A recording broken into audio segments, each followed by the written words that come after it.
গ্যাসের সংকট কমাতে আগামী 2 বছরে সারা দেশে 100টি নতুন গ্যাসকূপ খনন হবে। এছাড়াও পুরনো 31টি গ্যাসকূপ সংস্কারের উদ্যোগ নিয়েছে সরকার। এমনটি জানিয়েছেন জ্বালানি ও খনিজ সম্পদ সচিব মোহাম্মদ সাইফুল ইসলাম। শুক্রবার জামালপুরের মাদারগঞ্জে তারতাপাড়া গ্রামে জামালপুর 1 অনুসন্ধান কূপ খনন প্রকল্পের উদ্বোধনী অনুষ্ঠানে তিনি এসব কথা বলেন। সচিব জানান, গ্যাস মজুদের জায়গায় স্বল্পতা থাকায় বৃহৎ আকারে আমদানি সম্ভব হচ্ছে না। তাই সরকার মজুদের জায়গা বৃদ্ধির জন্য কাজ করে যাচ্ছে।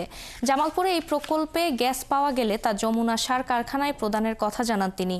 আগামী 5 থেকে 10 বছরে নতুন আবাসিক সংযোগ দেওয়া সম্ভব হবে না জানিয়ে সচিব বলেন, যারা অর্থ দিয়েছেন তারা সেই অর্থ ফেরত নিতে পারেন।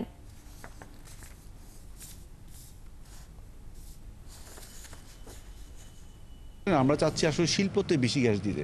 তো শিল্পতে দিলে কি এটা আসলে রিটার্নটা ভালো আসে, তাই না? একটা আবাসিকের থেকে আর বরং আবাসিক এলপিজি গ্যাসের চাহিদা আমরা বাড়াচ্ছি।